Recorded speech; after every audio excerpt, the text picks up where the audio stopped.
if there ever is a collapse and you're in the midst of people, everything you do and say should communicate that you're desperate, even though you might know you're not desperate.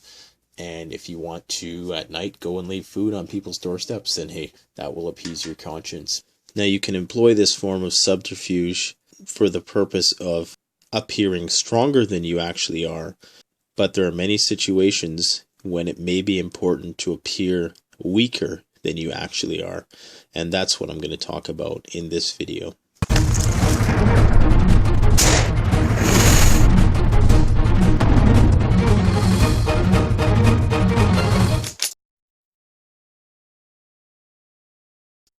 Hi folks, Canadian Prepper here. This video is going to be a response to Backcountry Prepper's video that dealt with charity and SHTF, whether or not it's a good idea. And I thought it was an interesting topic, so I thought I would comment on it. Depending on what your moral disposition is, you may be inclined to help people out, and you may be of the belief that, it's up to people to be responsible for themselves. I'm going to approach it from kind of a mixture of those perspectives.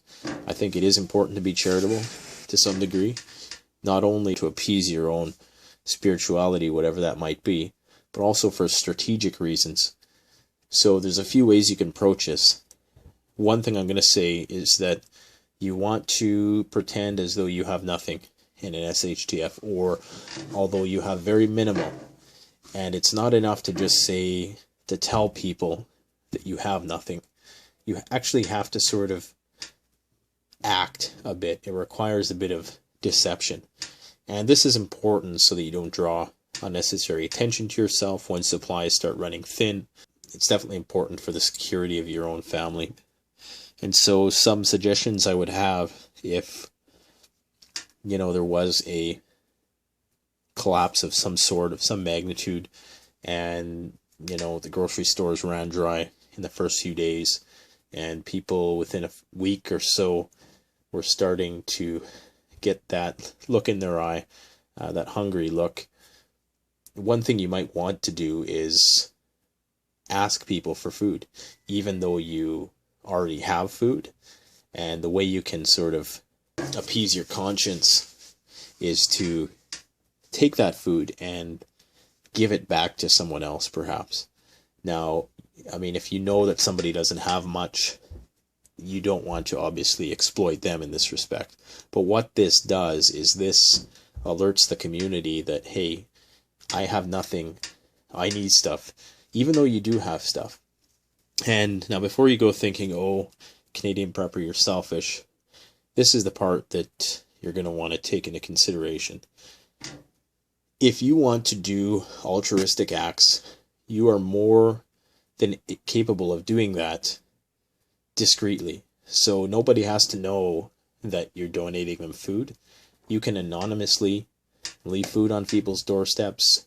There's different ways to get people the supplies they need without them knowing that it came from you.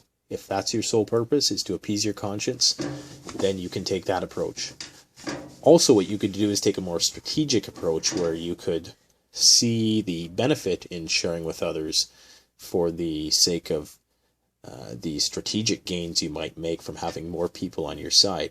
And it may well come down to the point, if we're looking at a long-term SHTF, you're going to have to band together with as many people possible.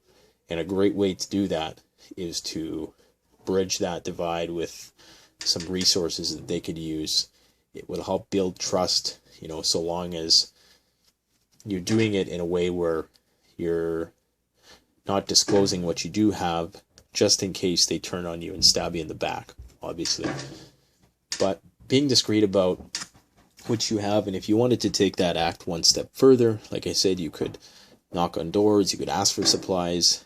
It would be a humbling experience, of course, but then it makes the community think that, hey, this guy really does have nothing. Because people can sense when people have stuff. I work in a pretty derelict neighborhood, and people just know when somebody's holding out, So there's a certain way that people have about them when they are in need or are desperate, which I think people pick up on. And if people pick up on that you're kind of contented, and especially if you're not losing weight and you look good, you don't look tired, you don't look stressed, then they're going to start wondering what you have that they don't. And if they think you have stuff, they're either going to ask you for it or come and get it from you. So there are ways to appease both your conscience and not put yourself at risk. Now, a few more ideas for you to employ this weaker than thou principle.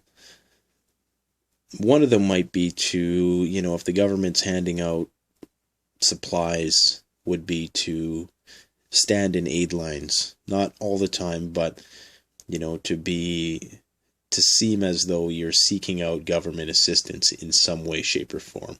So don't exclude yourself from those government handouts. And again, to appease your conscience, you can anonymously redistribute those goods so you don't feel like you're taking advantage of the system. Another thing to do is, as I said before, asking people for assistance. Some other things might be your appearance, so wearing tattered clothing, gray man type stuff, where you're clean on the inside, but perhaps dirty on the outside, to give the impression that you don't have a whole lot. To go along with this, you might not want to carry a lot on your person, or at least nothing that's over and above your basic survival needs. And this creates a mentality of not caring. When you're walking around holding $1,000 in your pocket, you give off signals that you're protecting something, or that you have somewhere to go. You want to seem, like you're kind of aimless, perhaps, that you don't really care, or say that you're kind of out on the prowl, as opposed to trying to, get to some location as fast as possible, if that makes sense. Another thing is to limit your calorie count. Now, a lot of preppers, and no offense to anybody, most Americans, North Americans in general, can stand to lose a few pounds. I think that goes without saying. So if there is a collapse, there's no reason why you should have to eat above and beyond your basal metabolic rate of calories. You could easily cut down your calories significantly and still survive, and lean out in the process, so you'll appear more gaunt-like, perhaps, to those around you who might, be desperate and be plotting against you. Have a salvage mentality. So get into the mode that you have nothing. Tell yourself that you have nothing, just so that you're out there, not necessarily putting yourself in danger, but that you're of the mentality that people see that you're trying to make the most with as little as you can. And this goes into, not leaving a paper trail. So if people see you throwing out garbage bags every day or a couple days, they're going to know that there was something in those garbages that you're throwing out. So something else to consider, little things like that. Avoid any cosmetics, avoid, for women, avoid dolling yourselves up. Try to blend in that respect. Don't try to stand out, look like you have nothing. Like I said, this doesn't mean poor hygiene. It just means clean on the inside, dirty on the outside. Beware of cooking smells. Beware that what you cook may emanate into the neighbor's house or yard or whatever. So, little things like that are things that you're going to want to take into consideration. And also, if you do have to transport something, or, you're doing a supply run or something like that, do it at night. That way, people aren't aware of what you're bringing into your house.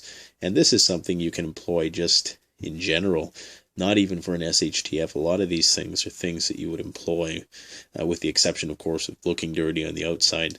There are things that you would employ in life now in order to minimize bringing attention to yourself. So when to use either of these approaches, either the weaker than thou approach or the stronger than thou approach, and by that I just mean the form of subterfuge that Irish talks about, where you basically want to seem stronger than you are when facing an enemy. So you want to make yourself appear as strong as possible, so perhaps that enemy will retreat or, feel discouraged. So if you're outnumbered and you're on the defensive, it's better to appear stronger than you are, because at that point you have no choice. So you may discourage an attack. But if you're outnumbered but you're not defending, and you still have that invisible aspect to you, appear weaker. Don't attract any unnecessary attention. It's better in that instance if people underestimate you as opposed to overestimate you. So if you have to fight, make yourself look as intimidating as possible, I would say, without being cocky necessarily. And if you don't, and the odds are against you, then the goal should be to try to blend in and take the weaker than thou approach.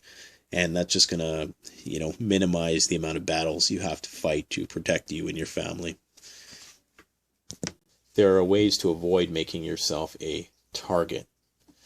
And you don't want to just be handing out food willy-nilly. I know people like DougBase654 have speculated that, it's best to take in as many people as possible and be the good Samaritan. But I think, unfortunately, in the times we're living in, with the entitled mentality that a lot of people bring to the table, that sort of charity is not going to be respected. But in a lot of cases, it's going to be viewed as a weakness. So do it strategically. I would say that, my response to him, just in my opinion, would be to play the role of the guy who has nothing. And you could do that in a variety of ways, with everything you do in it. If there ever is a collapse and you're in the midst of people, everything you do and say should sort of communicate that you're desperate, even though you might know you're not desperate. And if you want to at night go and leave food on people's doorsteps, then hey, that's what you can do, and that will appease your conscience. But those are my thoughts on the matter anyways. Thanks for watching. Canadian Prepper out.